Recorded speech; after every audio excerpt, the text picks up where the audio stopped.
பாதிக்கப்பட்ட தலைமை ஆசிரியருக்கு நீதி வேண்டும். ஓய மாட்டோம் ஓய மாட்டோம் ஓய மாட்டோம் ஓய மாட்டோம் நீதி கிடைக்கும் வரை ஓய மாட்டோம் நீதி கிடைக்கும் வரை ஓய மாட்டோம். அஸ்ஸலாமு அலைக்கும்.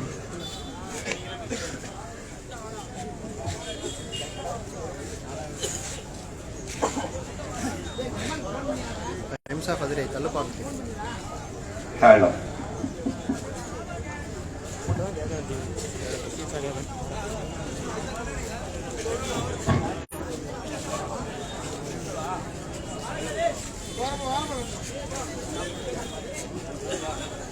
Assalamu alaikum warahmatullahi wabarakatuh. Alhamdulillah nahmaduhu wa nasta'inuhu wa nastaghfiruhu wa na'minu bihi wa natawakkalu alayhi wa na'udzu billahi min shururi anfusina wa min sayyiati a'malina may yahdihillahu fala mudilla lahu wa may yudlil fala hadiya lahu. Ashhadu an la ilaha illallah ashhadu anna Muhammadan abduhu wa rasuluhu amma ba'd. Nabi கொஞ்சம் இங்க நின்று பேசலாம். எல்லாரும் அப்படி போயிடு. பேரன்புமிக்க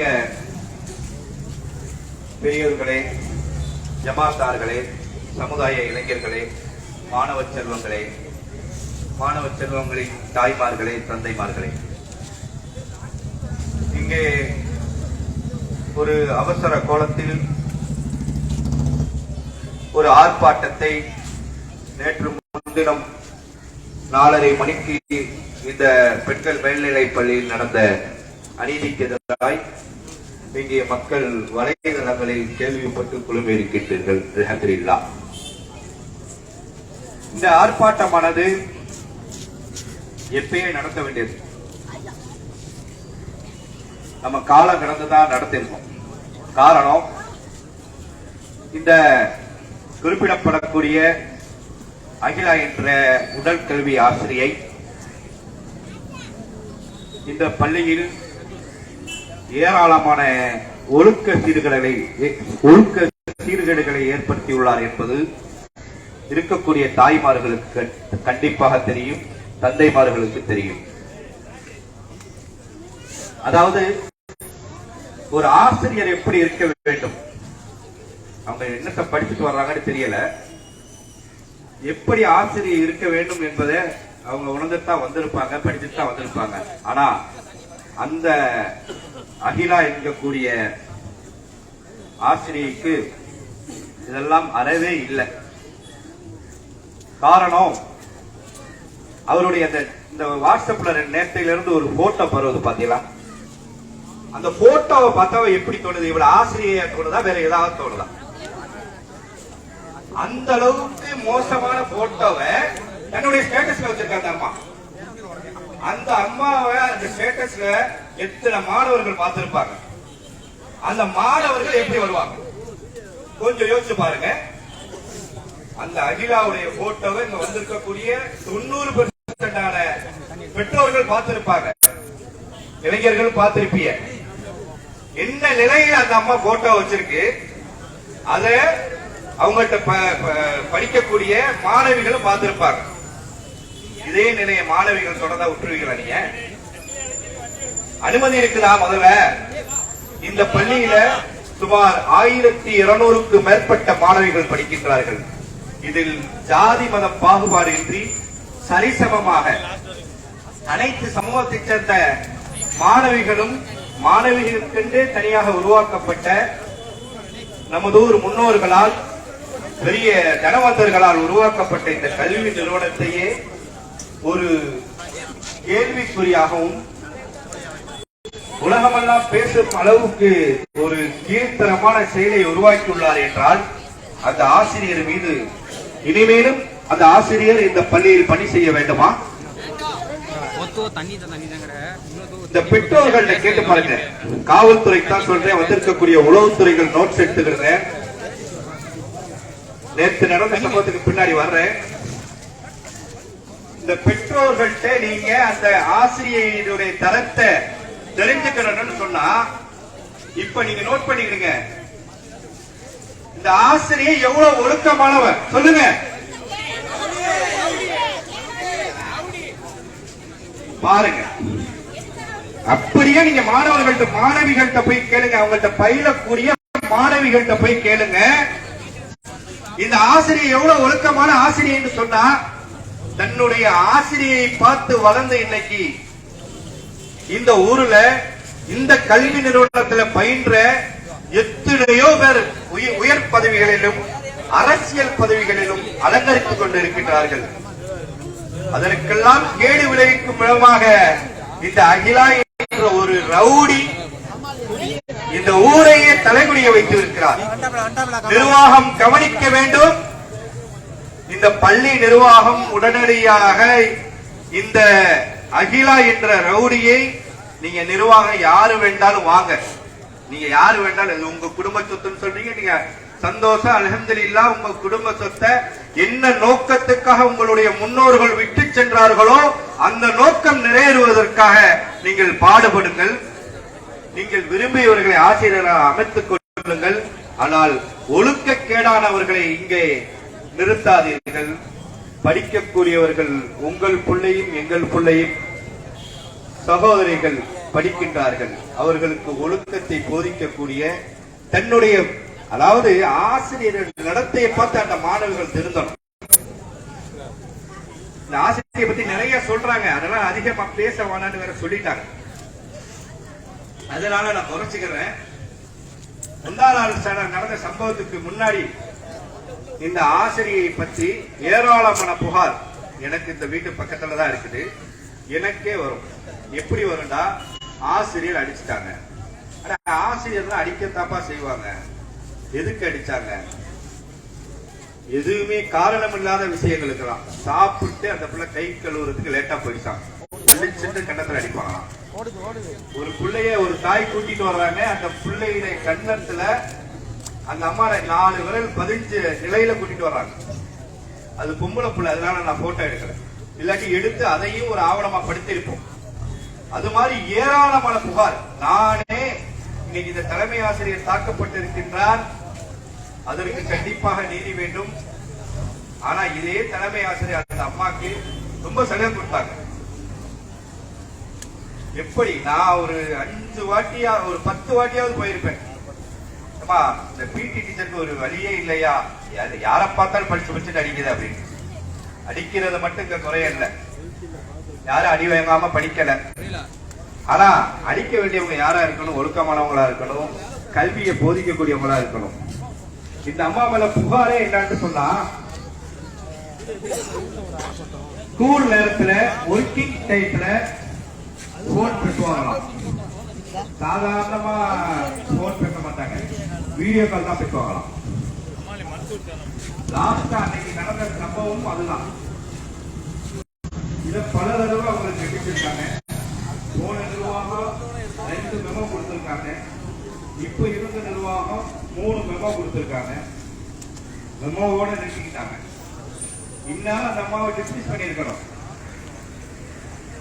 பொழுதன்னைக்கு அந்த அம்மா video call எடுக்கலாம். இன்னும் ஒரு சில செய்திகள் சொல்றாங்க, எங்க மாணவிகளை முறுக்காவோட வந்திருக்கக்கூடிய மற்றும் பிரமத சகோதரிகளை தனித்தனியா போட்டோலாம் எடுத்திருக்காங்களாம். இதை நாங்க குற்றச்சாட்டாவே வைக்கிறோம், காவல்துறைக்கு குற்றச்சாட்டா வைக்கிறோம். எங்களுடைய புகார் இந்த ஆர்ப்பாட்டம் முடிந்த ஒரு சில மணித்துறைகளில் நாங்கள் காவல் நிலையத்துக்கு வருவோம், வந்து புகாராவே தருவோம். முதல்ல அந்த ஆசிரியரை போனை கைப்பற்றுங்க. டெலீட் பண்ணிட்டாங்கன்னா சொல்லுவாங்க, டெலீட் பண்ணதெல்லாம் உங்களால் எடுக்க முடியும். டெக்னிக்கல் சென்டர் கொண்டு போனால் இது எல்லாத்தையும் எடுத்து தந்துடுவாங்க. அத்துணை மாணவிகள், ஒரு சில மாணவிகள், அதுவும் 10வது மேல் படிக்கக்கூடிய மாணவிகளுடைய போட்டோக்கள் அந்த ரவுடியுடைய போன்ல இருக்குது. உடனடியா அந்த போட்டோவெல்லாம் அந்த அம்மாவுடைய போனை நீங்க கைப்பற்றணும். ஒரு போன் வச்சிருக்கா, 2 போன் வச்சிருக்கா தெரியல, டீச்சர் சட்ட விசாரணை தான் தெரியும். ஆக ஏராளமான ஒழுக்க சீர்கேடலை அந்த அம்மா அந்த ஸ்கூலுக்குள்ள இருந்து பண்ணிருக்கு. இப்பதான் ஒண்ணா வெளியே வருது. அந்த டீச்சர் அடிக்கிறான்னு மட்டும் தான் சொல்லிட்டு இருந்தாங்க. இப்பதான் ஒவ்வொரு செய்தியா வருது. ஒரு சில மாணவிகள் வந்து கும்பிடுறாங்க பெற்றோர்கள்ட்ட, எங்களோட போட்டோ எடுத்துக்கிட்டாங்க. இன்னொரு வேடிக்கையான விஷயம், டிக்டாக்ல இது பங்கு பெற்றுட்டான். கொரோனா நேரத்துல டிக்டாக்ல எப்படி இரவு நேர ட்ரெஸ் நைட்டியோட பங்கேற்றுட்டான். இதுவும் தாய்மார்கள் சொல்லித்தான் தெரியும் நமக்கு. அப்ப எவ்வளவு கேவலமான ஒரு ஆசிரியை இந்த கல்வி நிறுவனத்தில், அது பெண்கள் மட்டும் படிக்கக்கூடிய கல்வி நிறுவனத்தில் பயிற்றுவிக்கிறான்னு சொன்னா இதை நீங்க இன்னும் நடவடிக்கை எடுத்திருக்கணும். கொரோனா நேரத்தில் என்ன செய்யறதுன்னு தெரியாம டிக்டாக்கு போயிருக்கு. ஆக இந்த மாணவிகளுடைய நலனை கருதியும் இங்கே தலைமை ஆசிரியர் தாக்கப்பட்டிருக்கிறார். அது வேடிக்கை, ரொம்ப விசித்திரமான செய்தி. அதுவும் என்னத்துக்காக தாக்கப்பட்டிருக்கார்? ஒரு தலைமை ஆசிரியர் தான் எப்படிங்க, நேற்று நான் வாட்ஸ்அப்ல ஒரு பதிவு படிச்சேன். அந்த தலைமை ஆசிரியர்கிட்ட ஒரு சில துறைகள்டா யாரையும் விட்டு கொடுத்துட மாட்டாங்க. ஆசிரியர்களை விட்டு கொடுத்துட மாட்டாங்க. 2 பேரும் காம்ப்ரமைஸ் பண்ணுவாங்க. அதனால பேரண்ட்கிட்ட கொஞ்சம் வருத்தம் இருந்துச்சு தலைமை ஆசிரியர் மேல. அதையும் தாண்டி தலைமை ஆசிரியர் மேல ஏராளமான நன்மதிப்புகளைத்தான் இங்கே கூடியிருக்கக்கூடிய பெற்றோர்கள் சொல்லியிருக்கிறார்கள். பெற்றோர்கள் ஒருத்தர் நேற்று ஒரு பதிவு போட்டிருக்காரு. அவங்களுடைய நடத்தைகளை, அவங்க எந்த அளவுக்கு மாணவிகளை, தன்னுடைய மாணவியா அதிக நேரம் பெற்றோர்களை விட ஸ்கூல்ல இருக்கக்கூடிய அந்த மாணவிகளோட எப்படி பங்கேற்கிறாங்க, அவங்களை எப்படி ஒழுக்க ரீதியா அவங்கள வார்த்தை எடுத்திருக்காங்க, அவங்களுக்கு கல்விக்கு எந்த நிலையில முக்கியத்துவம் கொடுத்திருக்காங்கிறதெல்லாம் நம்ம கேள்விப்பட்டோம். நேற்று ஒரு பேராசிரியர் சொன்னாங்க,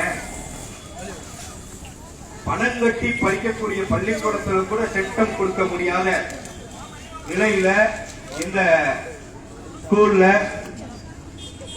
+2 10th செட்டம் கொடுத்திருக்காங்க. அந்த அளவுக்கு நல்ல மாணவிகளையும் ஆற்றல் மிக்க மாணவிகளையும் உருவாக்கி இருக்கிறாங்க. கூடியிருக்கிறதுல 3/4 பேர் முன்னாள் மாணவிகள், முன்னாள் மாணவர்கள். மாணவர்களுக்கு தெரியாது, முன்னாள் மாணவிகளுக்கு தெரியும் அந்த தலைமை ஆசிரியர் எந்த அளவுக்கு இந்த கல்வி நிறுவனத்துக்காக உழைத்திருக்கிறார்கள், எந்த அளவுக்கு அதை மிக திறமையாக சென்று கொண்டிருக்கிறார்கள் என்று. அப்படிப்பட்ட ஒரு தலைமை ஆசிரியரை, தலைமை ஆசிரியர் அவங்க சொல்றது கட்டுப்பட்டவங்க தான் மற்ற ஆசிரியர்கள். அப்ப கட்டுப்படணுமா கூடாதா?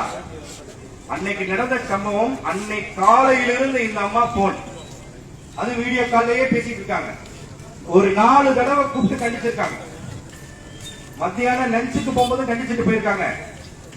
அதையும் மீறி இந்த அம்மா தொடர்ந்து பேசிக்கிட்டே இருக்கிறாங்க. பேசிக்கிட்டு அத வீடியோ காலை வச்சுக்கிட்டு கேட்டுக்கிட்ட வர்றாங்க. அது தெளிவா பாருங்க. அந்த அம்மா இந்த தலைமை ஆசிரியரை தாக்கும் பொழுது இந்த ஸ்கூலுள்ள ஃபுட்டேஜ் கேமரா இருக்குது. ஆனா அந்த கேமரா எங்க பதிவாகவில்லையோ அந்த இடத்துல நின்றுக்கிட்டு போன பேசுறாங்க. வீடியோ போன பொறுக்காத தலைமை ஆசிரியர் போய் அந்த போனை பறிக்கிறதுக்காக போறாங்க. காவல்துறை நீ உங்களுக்கு தான் போனை பறிக்கிறதுக்காக போனாங்க. அந்த போனை பறிக்க போன அவங்கள கழுத்தை பிடிச்சு, அதாவது கழுத்தை பிடிச்சு நெரிச்சு ஆசிரியர் பிடிச்சு தள்ளி ஒரு அறை விட்டுருக்காங்க. அத்தனை மாணவிகள் பார்த்துட்டு இருக்காங்க. அத்தனை மாணவிகள் சாட்சி. இது காவல்துறை அதிகாரிகள் அன்னைக்கு இந்த சம்பவம் நடந்த ஒரு 1/2 மணி நேரத்துல வர்றாங்க. ஒரு தலைமை காவலர், பேர் சொல்ல தேவையில்லைன்னு நினைக்கிறேன், அவர் வந்திருக்காரு. நானும் கேள்விப்பட்டு வீடு பக்கத்துல இருந்து வந்துட்டேன். வந்து போய் பார்த்தா அந்த ஆசிரியைய பாதுகாப்பாக போலீஸ் கூட்டிட்டு போயிட்டு ஸ்டேஷனுக்கு இருக்கு. அது ஒரு அக்கீஸ். ஒரு தலைமை ஆசிரியரை தாக்கி இருக்குது. அந்த அம்மா ஒரு அக்கீஸ்ட் அவங்கள நல்ல முறையில கூட்டிட்டு போறாங்க. மாணவிகள் எல்லாரும் பாக்குறாங்க, அங்க பணிபுரியக்கூடிய ஆசிரியர்களும் பாக்குறாங்க. நல்ல முறையில கூட்டிட்டு போய் ஸ்டேஷன்ல உட்கார வச்சு அவங்ககிட்ட ஒரு ஸ்டேட்மெண்ட் வாங்குறாங்க. அந்த அம்மா ஒரு ஸ்டேட்மெண்ட், என்ன வந்து தலைமை ஆசிரியர் தாக்கிட்டாங்க அப்படின்ட்டு ஒரு ஸ்டேட்மெண்ட் கொடுக்குது. அந்த ஸ்டேட்மெண்டையும் வாங்கிக்கிறாங்க. அதுக்கு பிறகு இங்க விசாரிச்சாரு ஒரு அதிகாரி, தலைமை காவலர். நான் நின்று விசாரிக்கும் பொழுது ஹெச்எம் வந்து ஹாஸ்பிட்டல் அட்மிஷன் ஆயிட்டாங்க. இங்க விசாரிக்கிறாங்க. மாணவிகள் வீட்டுக்கு போற அவசரத்துல இங்க உட்கார்ந்து இருக்காங்க. அவங்கள்ட்ட உங்களுக்கு எல்லாம் தெரியுமாமா, நடந்தத பாத்தீங்களா? எங்க பிள்ளைகளுவா சாதாரணமா ஒரு அந்நிய ஆண் வந்து கேட்டாவே பேச மாட்டாங்க. நீங்க ஒரு போலீஸ், ஒரு ஆம்பளை போலீஸ் வந்து நின்றுகிட்டு அந்த மாணவிகள்கிட்ட விசாரிக்கிறிய, அவங்க எதுவுமே சொல்லல. அப்ப நான் சொன்னேன், சார் எங்க பிள்ளைகள் பெத்த தகப்பன்ட்டே அதிகமா பேசாது சார், நீங்க கேட்டாவெல்லாம் சொல்ல மாட்டாங்க, நீங்க வந்து ஆசிரியர்கள்ட்ட கேளுங்க. ஆசிரியர்கள் எனக்கு முன்னாடி சொன்னாங்க, நாங்க பார்த்தோம், அவங்க கழுத்தை பிடித்து முறுக்கிக்கிட்டு அடிச்சாங்க அப்படிங்கறத சொன்னாங்க. நான் காட்சி அவங்க சொன்னத பார்த்ததாக ஆசிரியர்கள் சொல்லி இருக்காங்க. அதுக்கு நான் சாட்சி, நான் ஸ்பாட்ல இருக்கிறேன். அது மட்டும் இல்லாம இன்னைக்கு கிட்டத்தட்ட 15 ஆசிரியர்கள் புகாராவே கொடுத்திருக்காங்க பள்ளி நிர்வாகத்துக்கு. அதெல்லாம் இன்ஷால்லா உங்களுக்கு சமீபிப்போம். அப்படி கொடுத்து புகார் கொடுக்கப்பட்டு தலைமை ஆசிரியர் இதுல ஜிஹெச்ல அட்மிஷன்ல இருக்காங்க. அவங்கள்ட்ட போய் ரிப்போர்ட் எடுக்கிறீங்க. நாங்க ஐ விட்னஸ்க்கு கூப்பிடுவோம், யாரும் வரல. காவல்துறை சேர்ந்து வர்ற பதில், நான் நேற்று எல்லாம் பேசிட்டு தான் நான் உங்கள்கிட்ட பேசிட்டு இருக்கேன். ஐ விட்னஸ் கூப்பிட்டா யாரும் வரல. அதனால போத் சைடு, ரெண்டு சைடும், அவங்க புகாருக்கு ஒரு எஃப்ஐஆர், இவங்க புகாருக்கு ஒரு எஃப்ஐஆர். அப்படின்னா எவ்வளவு கேவலமான நிலை. காவல்துறை அதிகாரிகளுக்கு தயவு செய்து சொல்றேன், இது ஒரு பெண்கள் ஸ்கூலு, ஒரு தலைமை ஆசிரியர் தாக்கப்பட்டிருக்கிறார், ஒரு சென்சிட்டிவா போயிட்டு இருக்கு. அப்ப நீங்க என்ன செஞ்சிருக்கணும்? ஒரு பெண் காவலர், அது குறிப்பா நம்ம ஸ்டேஷன்ல எஸ்ஐ இருக்கிறாங்க, பெண் எஸ்ஐ இருக்கிறாங்க, அவங்களை அனுப்பி விசாரிச்சிருக்கணும். இல்லைன்னா ஒரு நல்ல அதாவது உயர்ந்த, அதாவது எஸ்ஐ அல்லது இன்ஸ்பெக்டர் ரேஞ்சில் விசாரிக்க வேண்டிய விஷயத்த ஒரு தலைமை காவலரை விட்டு அந்த ஸ்பாட்ல விசாரிச்சுட்டு அதோட ரெண்டு சைடு எஃப்ஐஆர் நீங்க எப்படி போடுவீங்க? நீங்க நல்ல முறையில அனுப்பி கூட்டிட்டு போறீங்க. அந்த அம்மாவுக்கு ஏதாவது இன்ஜுரி இருக்குச்சா, அடிபட்டு இருந்துச்சா, காயம் இருக்குச்சா? அந்த அம்மாவே கைய பிடிச்சி இழுக்கும் போது அவன் நகப்பட்டிருக்கு, அதனால என்ன தாக்கிட்டான்னு சொன்னாங்க. நீங்க உடனே நாங்க என்ன செய்யறது? அந்த அம்மா அட்மிஷன்ல இருக்காங்க, ரெண்டு சைடு அட்மிஷன் இருந்தா நாங்க எஃப்ஐஆர் போடதான் செய்வோம். இப்படிதான் போட்டு இருக்கீங்களா சார்? உங்கள்கிட்ட தான் கேட்கிறேன் சார், இப்படிதான் போட்டு இருக்கீங்களா? உளவுத்துறை நோட் பண்ணிக்கிறீங்க. இந்த ஸ்கூல்ல முறையா விசாரிக்கப்படல. ஒரு இன்ஸ்பெக்டர் அல்லது எஸ்ஐ ரேஞ்சில கூட விசாரிக்காம ஒரு தலைமை காவலரை விட்டு அந்த ஸ்பாட் அந்த டைத்துல விசாரிச்சுட்டு அதோட ஐ விட்னஸ் இல்லைங்கிறதுக்காக ரெண்டு சைடும் சாதாரண செக்ஷன்ல, வெயிலபிள் செக்ஷன்ல எஃப்ஐஆர் போட்டிருக்கீங்க. எங்களுடைய நோக்கம் வந்து நாங்க இந்த ஆசிரியை கண்டிக்கிறதுக்கும் அவங்கள பணி நீக்கம் செய்யறதுக்காகத்தான் ஆர்ப்பாட்டத்தை கூட்டினோம். ஆனா எங்களையே மீறி காவல்துறையும் கண்டிக்கிற அளவுக்கு நீங்க, நேற்று ராத்திரி போன் வருது, சார் காக்கா 2 பக்கம் எஃப்ஐஆர் ஆயிடுச்சாம்ல காக்கா? ஆமா தம்பி போட்டிருக்காங்க, அதை நாளைக்கு பார்த்துக்கிறோம் இன்ஷா அல்லாஹ். எஃப்ஐஆர் போடுற விஷயம் இல்லை சார், நீங்க மீண்டும் விசாரிக்க வேண்டும், மீண்டும் இருக்கக்கூடிய ஆசிரியர்கள்ட்ட விசாரிக்கணும். ஏற்கனவே ஆசிரியர்கள் கையெழுத்து போட்டு நிர்வாகத்துக்கு இந்த அம்மா எப்படி நடந்துட்டு, தரக்கிட்ட முறையில நடந்துச்சு, எந்த முறையில ரவுடித்தனமா நடந்துச்சுங்கிறதெல்லாம் எழுத்துப்பூர்வமா கொடுத்திருக்காங்க. வேண்டாம், நானே காப்பி வச்சிருக்கேன் தரேன். இதையெல்லாம் வச்சு முறையாக அந்த ரவுடி அகிலா மீது வழக்கு பதிவு செய்யப்பட வேண்டும். கல்வித்துறை, மாவட்ட கல்வித்துறைக்கு எங்களுடைய அன்பான வேண்டுகோள், இது வந்து தனியார் நிறுவனமாக இருந்தாலும் அரசு ஊதியம் பெறக்கூடிய எய்டட் ஸ்கூல், அதனால அரசு அதிகாரிகளுக்கு இதுக்கு பொறுப்பு இருக்குது. இங்க விசாரணை கமிட்டி இருந்தா விசாரணை கமிட்டி விட்டு விசாரிக்க வச்சு அந்த அம்மா உடனடியாக பணி நீக்கம் செய்யப்பட வேண்டும். பணி நீக்கம் செய்யப்படவில்லை என்றால் இந்த பள்ளி வாசலை கூட நாங்க மிதிக்க விட மாட்டோம். இனிமேல் அந்த அம்மா இந்த ஸ்கூலுக்குள்ள வரக்கூடாது, அந்த ரவுடிங்க வரக்கூடாது, நாங்க அனுமதிக்க மாட்டோம். அனுமதிப்போமா? அனுமதிப்போமா? அனுமதிக்க மாட்டோம். கண்டிப்பாக கல்வி, மாவட்ட கல்வி நிர்வாகம் இதை உடனடியாக நடவடிக்கை எடுக்க வேண்டும். இங்கே இருக்கக்கூடிய நிர்வாகம் உடனடியாக நடவடிக்கை எடுக்க வேண்டும். நடவடிக்கை எடுத்து தயவு செய்து பாதிக்கப்பட்ட அந்த தலைமை ஆசிரியர் தாக்கப்பட்டார் என்பது ஒரு பெரிய விஷயங்க. 1200 மாணவர்களை ஒரு வழிநடத்தி செய்யக்கூடிய ஹெட்மாஸ்டர் ஒரு ரவுடியால தாக்கப்பட்டிருக்காங்க. இதை நீங்க சாதாரணமா எடுத்து சாதாரண விஷயம் தானே பேசி முடிச்சுக்கிறீங்களே.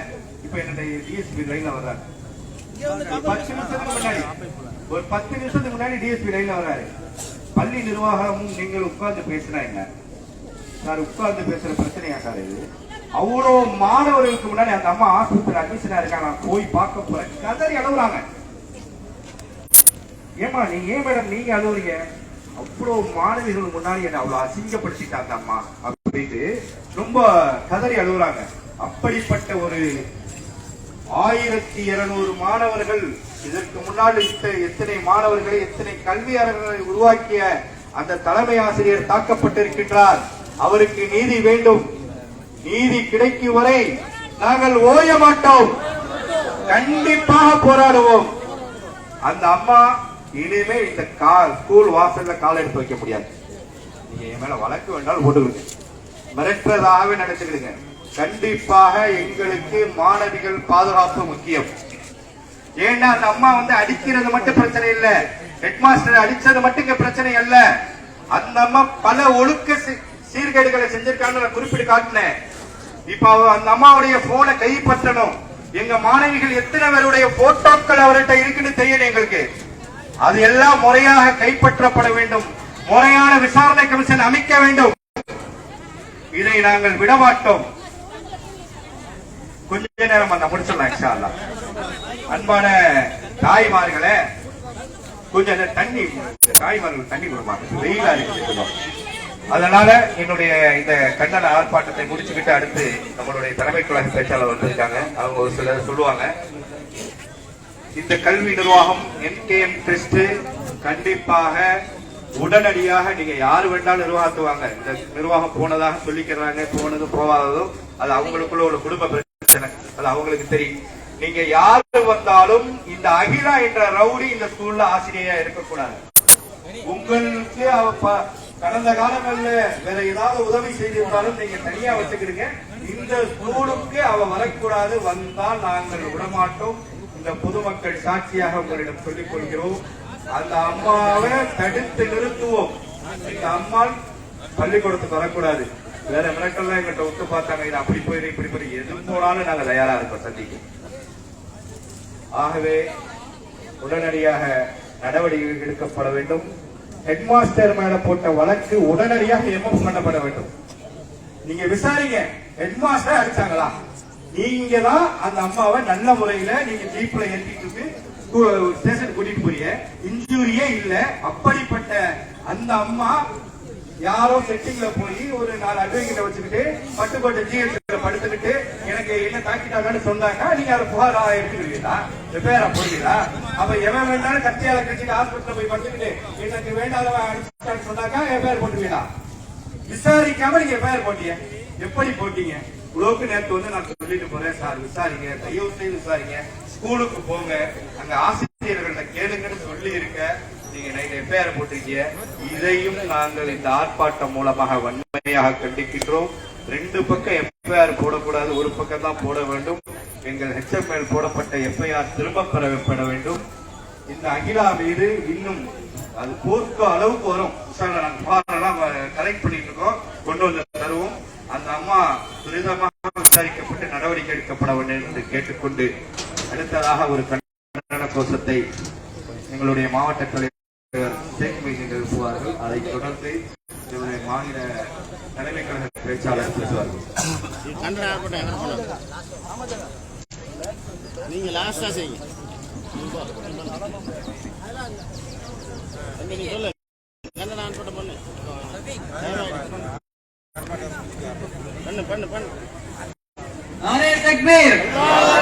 ஆர்ப்பாட்டம் மீது ஆர்ப்பாட்டம், அநீதிக்கு எதிரான ஆர்ப்பாட்டம், போராட்டம் மீது போராட்டம், பொதுமக்களின் போராட்டம்.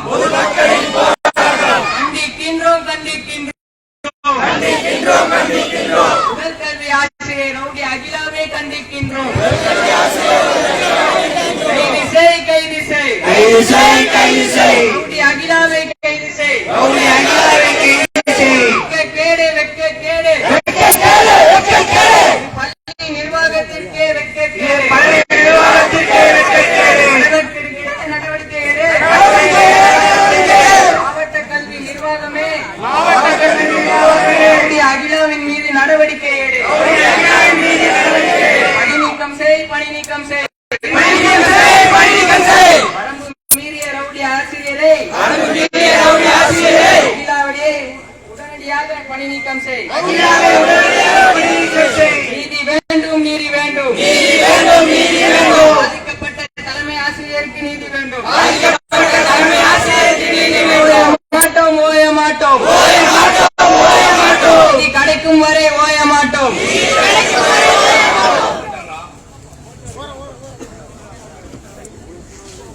அடுத்தபடியாக தலைமை கழகத்துடைய பேச்சாளர் அருமை சேர்ந்தவர் ஜாக்கிர் ஹுசேன் அவர்கள் உங்களிடம் உரையாற்றுவார்.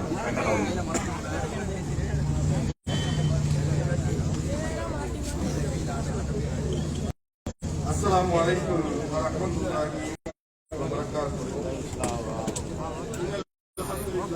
நஹ்மதுஹு வ நஸ்தஈனுஹு வ நஊது பில்லாஹி மின் ஷுரூரி அன்ஃபுஸினா வ ஸய்யிஆத்தி அஅமாலினா மன் யஹ்திஹில்லாஹு ஃபலா முضில்ல லஹு வ மன் யுضلل ஃபலா ஹாதிய லஹு வ அஷ்ஹது அன் லா இலாஹ இல்லல்லாஹு வஹ்தஹு லா ஷரீக லஹு வ அஷ்ஹது அன்ன முஹம்மதன் அப்துஹு வ ரசூலுஹு அம்மா பஅத். அல்லாஹ்வுடைய மாபெரும் கிருபையினால் காதர் மொஹிதீன் பெண்கள் மேல்நிலைப் பள்ளியில் ஆசிரியர் என்ற போர்வையில் ரவுடியாக வலம் வந்த அகிலாவின் மீது துறை ரீதியான நடவடிக்கை எடுக்க கோரி, பணி நீக்கம் செய்ய கோரி ஐக்கிய முஸ்லிம் முன்னேற்ற கழகத்தின் சார்பாக அதனை பொதுமக்களோடு ஆதரவோடு இந்த ஆர்ப்பாட்டம் நடைபெற்றுக் கொண்டிருக்கின்றது. ஏன் இந்த ஆர்ப்பாட்டம்? இந்த முஸ்லிம் சமூகம் ஆண்கள் பெண்கள் என்று அனைவரும் இந்த பள்ளி நிர்வாக சீர்கேட்டின் காரணத்தினால் அதை காரணமாக மையமாக வைத்து ஏன் இங்கே பெண்கள் ஆண்கள் எல்லாம் தங்களுடைய வேலை வெட்டிகளை விட்டுவிட்டு வீடுகளை விட்டுவிட்டு இங்கே ரோட்டிலே வந்து ஆர்ப்பாட்டம் நடத்த வேண்டிய தேவை என்ன? இந்த முஸ்லிம் சமூகம் இதனுடைய தேவையை, இதனால் பிற்காலத்தில் ஏற்படக்கூடிய விபரீதங்களை கடந்த காலத்தில் நாங்கள் கடுமையாக உணர்ந்திருக்கின்றோம். இந்தியா சுதந்திரமடைந்த காலத்தில் முஸ்லிம்களுடைய கல்வி நிலை என்பது, அரசு வேலை வாய்ப்பு என்பது மிக மிக மிக குறைவாக இருந்தது. இந்த நாடு சுதந்திரம் அடைய வேண்டும் என்பதற்காக, வெள்ளையனை வெளியேற்ற வேண்டும் என்பதற்காக அன்றைக்கு காயிதே மில்லத் மகாத்மா காந்தி போன்றோர் சுதந்திரத்தை, இந்தியாவிற்கு சுதந்திரம் வேண்டும் என்றால் அந்நியனுடைய அந்த கல்வியை புறக்கணிக்க வேண்டும் என்கின்ற ஒரே காரணத்தை மையமாக வைத்து இந்த முஸ்லிம் சமூகம் என்ன செய்தது? கல்வியை கற்க பலமான திறமை இருந்த போதிலும், வசதி வாய்ப்புகள் இருந்த போதிலும், அன்றைக்கு இந்தியாவிற்கு, என்னுடைய தேசத்திற்கு சுதந்திரம் வேண்டும் என்ற ஒரே காரணத்திற்காக கல்வியை துறந்து வீதிக்கு வந்தது என்னுடைய சமூகம். ஆனால் அதன் பிறகு அதனால் ஏற்பட்ட பாதிப்பை, அதனால் இந்த சமூகத்திற்கு ஏற்பட்ட பின்னடைவை எத்தனையோ இளைஞர்கள் குடும்பம் குட்டிகளை விட்டுவிட்டு வெளிநாடுகளிலே சென்று வேதனைகளுக்கு உள்ளானதை எல்லாம் உணர்ந்து இன்றைக்கு நம்முடைய சமூகம் ஓரளவுக்கு கல்வியை கற்று அதன் மூலம் மேற்பணிகளை, உயர் பதவிகளை அடைய வேண்டும் என்கின்ற நோக்கத்தோடு பயணித்துக் கொண்டிருக்கக்கூடிய இந்த வேளையில் இன்றைக்கு இந்த அகிலா போன்ற பல்வேறு ஆசிரியர்கள், குறிப்பாக இந்த கடற்கரை பகுதியை சொல்ல வேண்டும் என்றால் காதர் மொஹிதீன் மேல்நிலைப் பள்ளி, இதே போன்று இந்த பகுதிகள் நிறைய பள்ளிகள் இருக்கின்றது, கல்விக்கூடங்கள் இருக்கின்றது. இவையெல்லாம் எப்படி உருவானது? அரசாங்கம் இடத்தை கொடுத்து நீங்க வந்து கல்வியில வளர்ந்து வரணும் உதவி செஞ்சுச்சா? கிடையாது. இந்த கடற்கரை ஓர பகுதிகளை நீங்க பாருங்க, எல்லா பள்ளிகளும் எல்லா கல்விக்கூடங்களும் எங்கே அமைந்திருக்கும்? பொதுமக்களுக்கு சொந்தமான பள்ளிவாசலுக்கு சொந்தமான இடங்களை ஆயிரக்கணக்கான ஏக்கர்களில் பள்ளிக்கூடங்களை அமைத்தார்கள். நம்முடைய முன்னோர்கள் போன்ற எம்முடைய முன்னோர்கள் என்ன செய்தார்கள்? எம் சமூகம் கல்வியில் வளர்ந்து வர வேண்டும், அவர்களும் கல்வியை அடைய வேண்டும், குறிப்பாக பெண்களுக்கு மத்தியிலே கல்விகள் உருவாக வேண்டும் என்கின்ற நோக்கத்தோடு தம்முடைய சொந்த சொத்துக்களை விட்டுக் கொடுத்து சொந்த செலவுகளை செய்து இது போன்ற கல்வி நிறுவனங்களை உருவாக்கினார்கள். குறிப்பாக சொல்ல வேண்டும் என்றால் இந்த பள்ளியை பற்றி சொல்ல வேண்டும் என்றால் 1901 என்ன செய்கின்றார்கள்?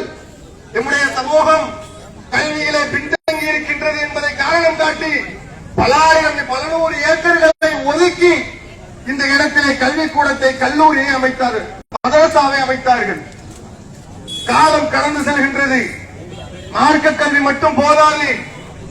1901 மார்க்க கல்விக்காக இந்த டிரஸ்ட் எழுப்பப்பட்டு இந்த கல்வி நிலையம் அமைக்கப்படுகின்றது. அதன் பிறகு காலம் செல்கின்றது. சுதந்திர இந்தியா தன்னுடைய சுதந்திரத்தை அடையக்கூடிய காலகட்டத்தில் எம் சமூகத்திற்கு உலக கல்வியும் வேண்டும். உலக கல்வியை கற்றால்தான் நாம் வாழக்கூடிய நாட்டிலே நம்முடைய தரத்தை உயர்த்திக் கொள்ள முடியும், தகுதியை உயர்த்திக் கொள்ள முடியும். எம் சமூகத்திற்கு எம் குடும்பத்திற்கு தேவையான பொருளாதாரத்தை ஈட்டிக் கொள்ள முடியும் என்பதை உணர்ந்து என்ன செய்தார்கள்? இது போன்ற கல்வி நிலையங்களை உருவாக்கினார்கள். அதன் பிறகு ஓரளவுக்கு கல்விகளை தேடி வந்தோம். இப்பதான் கொஞ்சம் ஓரளவுக்கு வெளிநாடு வாழ்க்கை நரக வாழ்க்கை. வெளிநாட்டில இருந்து படிக்க வேலை செய்யக்கூடியவர்களுக்கு தெரியும். பெரும்பாலான முஸ்லிம்கள் அவங்க கூட சொல்லுவாங்க, உங்களுக்கு என்ன பாய், நீங்க பாட்டுக்கு சம்பாதிப்பீங்க, 10வது படிப்பீங்க, பாஸ்போர்ட் எடுத்துட்டு வெளிநாடு போயிருவீங்க. ஆனா வெளிநாட்டுல போய் கஷ்டப்பட்டு பார்த்தாதான்ப்பா அவருடைய அருமை தெரியும். நீங்க உட்கார்ந்து சொல்லிடுவேன், நாங்கள் பின்னோக்கி சென்றதன் காரணத்தினால்தான் பல வகுப்பை சேர்ந்தவர்கள் இன்றைக்கு அரசு உயர் பதவிகளிலே இருக்கின்றார்கள். அதுதான் நிதர்சனமான உண்மை. அதான் உண்மை. திறமை இல்லாமலா, படிப்பறிவு இல்லாமலா இந்த நாட்டிற்கு மட்டுமல்ல ஒட்டுமொத்த உலகத்திற்கும் கல்வியின் தந்தைகளாக இருந்தது இஸ்லாமியர்கள்.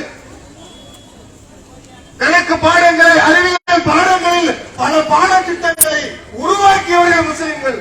படிக்க முடியாமலா? கிடையாது.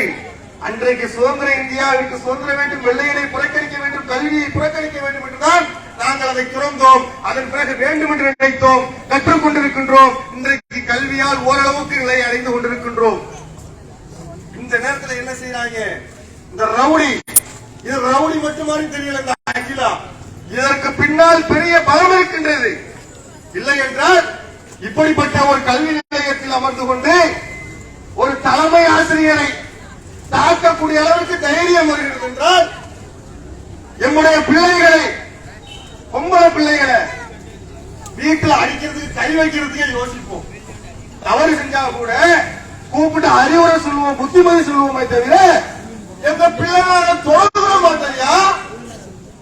அப்படிப்பட்ட பிள்ளைகள் மீது அதனாம்பட்டினம் போன்ற இந்த ஊருக்குள்ள உட்கார்ந்துகிட்டு இப்படிப்பட்ட ரவுடிசத்தை செய்ய துணிவு வருதுன்னு சொன்னா அப்ப இதுக்கு பின்னாடி வேற பின்புலம் இருக்கின்றது. இதுக்கு நல்ல வலுவான அவர்களுக்கு ஆதரவு இருக்கின்றது. இல்லைன்னா இந்த தைரியம் வராது. இதை உடனடியா நம்முடைய காவல்துறை, கல்வித்துறை அமைச்சர் அன்பில் மகேஷ் அவர்கள் அழகான முறையிலே இன்றைக்கு தமிழகத்திலே கல்வியை வளர்க்க வேண்டும், கல்வி நிலையங்களை ஆரோக்கியமானதாக மாற்ற வேண்டும் என்கின்ற இன்றைக்கு தலைமையிலே முதலமைச்சராக இருக்கக்கூடிய அருமை அண்ணன் சாலின் அவர்கள், அவருடைய தலைமையில் கல்வி அமைச்சராக இருக்கக்கூடிய அன்பில் மகேஷ் பொய்யாமொழி அவர்கள் அழகாக கொண்டு செல்கின்றார்கள். இது போன்ற விஷ ஜந்துக்களால் இன்றைக்கு அதற்கு கலங்கம் ஏற்படும் வகையில தான் இந்த மாதிரி காரியமெல்லாம் நடக்குது. இல்லைன்னா ஏன் நம்ம அந்த ஆர்ப்பாட்டத்தை நடத்தணும்? நமக்கு என்ன தேவையா? அப்ப நீங்க தமிழக முதல்வர் என்ன செய்யணும்? தமிழக முதல்வரும் அமைச்சர் மகேஷ் பொய்யாமொழி அவர்களும் மாவட்ட கல்வி நிர்வாகமும் இதை கவனத்திலே கொள்ள வேண்டும். இவர்களை போன்ற விஷ செடிகளை உடனடியாக பிடுங்கி அப்புறப்படுத்த வேண்டும். இல்லை என்றால் இதனுடைய விளைவு என்பது படு பயங்கரமானதாக இருக்கும், படு மோசமானதாக இருக்கும். இன்னொன்றை சொல்லிக் கொள்கின்றேன். இந்த நாட்டிலே அவள் ஒரு பெண்ணாக இருக்கின்றார். நீ இந்த இடத்துக்கு வந்திருக்கியம்மா, நீ கொஞ்சம் யோசிச்சு பாரு. இந்த நாட்டிலே நீ கல்வி கற்பதற்கு காரணமானவர்கள் யார்? உன்னுடைய நிலை இந்த நாட்டிலே எப்படி இருந்தது? பெண்கள் என்றால் அடுப்போது பெண்களுக்கு எதுக்கு கல்வின்னு சொன்னாங்க இந்த நாட்டில், சொன்னாங்களா இல்லையா? அதன் பிறகு பெரியார் அண்ணா போன்றவர்கள் எம் சமூகத்திலே பெண்களும் இந்த நாட்டிலே பெண்களும் கல்வி தரத்தை அடைய வேண்டும் என்று உனக்காக பல சகோதரர்கள் போராடி உயிரிழந்து இன்னைக்கு நீங்க சொகுசா வந்து இந்த பிடி மாஸ்டர் வெங்காய மாஸ்டர் உட்கார்ந்துக்கிட்டு அராஜகம் பண்றிய. உனக்கு கொஞ்சமாவது மண்டையில மூளை இருக்கா, அறிவு இருக்கா, நன்றி விசுவாசம் இருக்குதா? யாருடைய சம்பளத்தில் நீ யாருடைய வரிப்பணத்தை சம்பளம் வாங்குற? யார் உனக்கு எங்கிருந்து உனக்கு வசதி வாய்ப்புகள் வருகின்றது? யோசிக்க வேணாமா? நீ கடந்து வந்த பாதையை நினைச்சு பார்க்க வேணாமா? உனக்கு எப்படி கல்வி வந்துச்சு? இந்த நிலையை அடைகிறதுக்கு நீதான் நீங்க மேல உட்கார்ந்தியா? அதை எல்லாம் யோசிச்சு பார்க்கணும். யோசிச்சு பார்க்காம யாரோ சில அயோக்கியர் கயவர்களை வேறொரு சித்தாந்த கொள்கையை உள்ளத்திலே வைத்துக் கொண்டு குறிப்பாக தான் பார்க்கணும். என்ன விஷயம்? வேறொரு சித்தாந்த கொள்கையை மனதிலே ஏற்றி வைத்துக் கொண்டு என்ன செய்யறாங்க முஸ்லிம்களா? இப்ப கூட பார்த்தோமா இல்லையா அந்த ஹிஜாப் பிரச்சனை?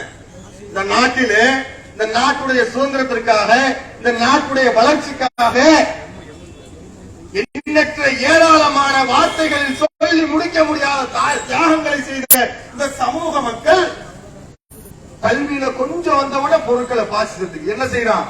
ஹிஜாப் போட்டுட்டு கல்வி நிலையங்கள வரக்கூடாது. விளைவு என்னவானுச்சு? கர்நாடகாவில் எத்தனை ஆயிரம் பெண்கள் தன்னுடைய பொதுத் தேர்வை எழுத முடியாமல் புறக்கணிக்கப்பட்டார்கள். கல்வி நேரத்தில் அவர்களுக்கு அந்த தேர்வு நேரத்தில் எவ்வளவு மன உளைச்சல் கொடுக்கப்பட்டது. அப்ப அதை இதை ஒத்து பார்க்கணுமா வேணாமா? அப்படிதான் ஒத்து பார்க்க தோணுது. இவங்க அப்படி கல்வி அந்த மாதிரி மாநிலங்கள்ல அப்படி கல்வியை விட்டு விரட்டினாங்க. இந்த மாதிரி மாநிலங்கள் என்ன செய்யறாங்க? திராவிட ஆட்சி கொண்ட மாநிலங்கள்ல இந்த மாதிரி ரவுடிய தெரு ரவுடிய